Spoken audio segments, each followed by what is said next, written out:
జరుగుతుంది, అసలు ఈ లాఠీ చార్జ్ ఎట్లా? అసలు మేము చాలా ప్రశాంతంగా మా స్టూడెంట్స్ యూనియన్ అందరం మార్చ్ చేసుకోవడానికి పోయాం. మేము స్టూడెంట్స్ క్యాంటీన్ దగ్గర స్టార్ట్ అయ్యి ఈస్ట్ క్యాంపస్ వరకు మార్చ్ చేసుకుంటూ పోయాం. బార్కేడ్లు వేసి మా మీద లాఠీ చార్జ్ చేశారు. అమ్మాయిలని కూడా చూడకుండా అమ్మాయిల మీద కూడా లాఠీ చార్జ్ చేశారండి. మీకు ఏ హక్కు ఉందని లాఠీ చార్జ్ చేయడానికి అడుగుతాం. మేము స్టూడెంట్స్ ఇక్కడ, మేము మా యూనివర్సిటీ స్టూడెంట్స్, మేము ఇక్కడ మా యూనివర్సిటీ వాళ్ళు చదువుకోవడానికి వచ్చాం. మాకు మా భూములు కావాలని అడుగుతున్నాం. దాని మీద కూడా మేమేదో దొంగల్లాగా ఏదో క్రైమ్స్ చేసినట్టు మా మీద లాఠీ చార్జ్ చేసేంత హక్కు మీకు ఎవరు ఇచ్చారని ఈరోజు అడుగుతున్నాం. మా భూములు మాకు వెనక్కి కావాలి. ఆ భూములు మీవి కావు అని కూడా కొన్ని వార్తలు వస్తున్నాయి. రేవంత్ రెడ్డి స్వయంగా ఆయన కూడా అసెంబ్లీలో కూడా మాట్లాడారు. ఆయన ఏం మాట్లాడుతున్నారో మాకు అర్థం అవ్వట్లేదు సార్. ఫస్ట్ ఆఫ్ ఆల్ ఇక్కడ జింకలు లేవంటున్నారు, నెమలు లేవంటున్నారు. మేము రోజు చూసేది ఏంటో మాకైతే తెలియట్లేదు. మేమైతే వాటిని జింకలు నెమలని అనుకుంటున్నాం. ఆయనకి ఏమైనా డౌట్ ఉంటే ఆయన మీడియా పోలీసులు అందరూ కలిపి రండి, చూడండి మొత్తం ఎక్కడ జింకలు కనబడతాయి మీకే తెలుస్తుంది. చెరువులు లేవంటున్నారు, మష్రూమ్స్ లాగా లేవంటున్నారు. ఏంటండి, ఏం డెవలప్మెంట్ మీరు చేద్దాం అనుకుంటున్నారు? నాకు అర్థం కావట్లేదు. 400 ఎకరాల ఫారెస్ట్ ని మొత్తం తీసేసి మీరు ఏం డెవలప్ చేద్దాం అనుకుంటున్నారు? ఇంత పొల్యూషన్ ఉండగా ఈ 400 మన లంగ్స్ ఇక్కడ ఉంది మొత్తం సిటీ అంతటికి. అలాంటి 400 ఏకర్స్ మీరు డిస్ట్రాయ్ చేద్దాం అనుకుంటే మీరు ఎలా అనుకుంటున్నారు? నాకు అర్థం అవ్వట్లేదు. స్టూడెంట్స్ యూనియన్ మేము ఉన్నాము, మేమైతే యుద్ధం అయితే ఆపం. ఈ డెసిషన్ హాల్ట్ చేసేవారు. రేవంత్ రెడ్డి ఒక మొండు పట్టి లోపలి జేసీబీలు కూడా పంపిస్తున్నాం.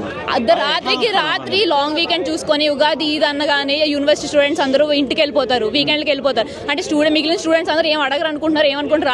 రాత్రి బుల్డోజర్లు తెచ్చి మొత్తం అంతా క్లీన్ చేయించేసి ఏం చేద్దాం అనుకుంటున్నారు? అసలు నాకైతే అర్థం అవ్వట్లేదు. మాకు దీనికైతే ఆన్సర్ కావాలి. మా భూములు మాకు వెనక్కి కావాలి. ఈ డెసిషన్ హాల్ట్ చేయాలి. ఏం చెప్తారు మీరు గవర్నమెంట్కి? ఏం చెప్తారు గవర్నమెంట్కి? మేము ఏం చెప్తున్నాం అంటే ఏదైతే ఉందో ఈ 400 ఎకరాలని ఒకవేళ మాకు హెచ్సియూకి ఇచ్చేయండి, లేదంటే దాని నేచర్ని అలా ఉంచేయండి. ఆ నేచర్ని డిస్ట్రాయ్ చేయొద్దు. ఏదైనా వైల్డ్ శాంక్చురీ గానో లేకపోతే ఏదైనా నేషనల్ పార్క్ గానో దాన్ని ఉంచండి. హెచ్సియూకి ఏదైతే ఉందో మాకు కంప్లీట్ బౌండరీ కావాలి. ఇలాంటి ఎంక్రోచ్మెంట్స్ చాలా జరుగుతున్నాయి. ఇప్పటికే చాలా ఎంక్రోచ్మెంట్స్ ఉన్నాయి దీంట్లో. సో మాకు ఒక కంప్లీట్ బౌండరీ ఇప్పుడు ఏదైతే ఉందో మాకు చాలా ఎమర్జెన్సీగా ఉంది. అక్కడ లాఠీ చార్జ్ చేస్తున్నారు, ఆడపిల్లని కూడా చూడట్లేదు, నచ్చినట్టు ప్రవర్తిస్తున్నారు పోలీసులు. మాకు లోపల మీడియా కూడా లేదు, ఎవరు లేరు అక్కడ అట్లీస్ట్ కవరేజ్ చేయడానికి కూడా. మేము ఎవరికి చెప్పుకోవాలి? మేము స్టూడెంట్స్ అండి, మేము పొలిటీషియన్ బ్యాక్గ్రౌండ్ లేదు, మాకేం లేదు, మేము చాలా నార్మల్ సాధారణ స్టూడెంట్స్. మాకు ఆన్సర్ కావాలి. మాకు ఏదైతే ఉందో ఫస్ట్ ఈ డెసిషన్ అయితే హాల్ట్ చేయాలి. ఇప్పుడు ఆ జింకలు నెమలు ఆల్రెడీ సగం పోయాయి, ఇంకా మిగిలితే ఇంకేం ఉండదు. మన ఇండియాలోనే ప్రెస్టీజియస్ యూనివర్సిటీ, మన యూనివర్సిటీ ఆఫ్ హైదరాబాద్ అనేది ఇన్ని ఎకరాల యూనివర్సిటీ ఉందని కూడా జనాలు చాలా ఆశ్చర్యపోతున్నారు. అలాంటి దీన్ని కూడా మొత్తం తీసి ఏం డెవలప్ చేద్దాం అనుకుంటున్నారు? నాకు అర్థం అవ్వట్లేదు. అంటే డెవలప్ ని వేరే రాజకీయ శక్తులు అడ్డుకుంటున్నాయి తప్ప ఈ స్టూడెంట్స్ ఎలాంటి ఇబ్బంది లేదు. ఇది కేవలం వాళ్ళు రాజకీయ ఇష్యూ అనుకుంటున్నారండి. చాలా పొలిటిసైజ్ చేస్తారు ఈ మ్యాటర్ ని. మాకు స్టూడెంట్స్ నేచర్ మాకు అది మాత్రమే తెలుసు.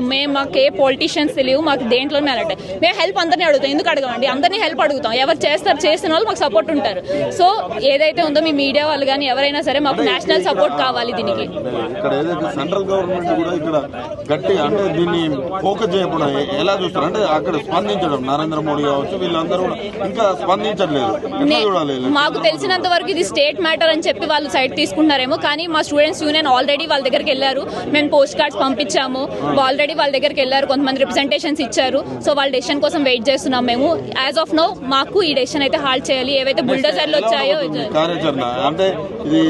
ఈ యుద్ధం అయితే ఆగదండి. వాళ్ళు ఈ బుల్డోజర్లు అన్ని వెనక్కి తీసుకెళ్లాలి. అంతవరకు అయితే మేమైతే యుద్ధాన్ని ఆపాం. ఇక్కడ యూనియన్ ఉన్నాం, మేము ఉంటాం. థ్యాంక్స్ అండి.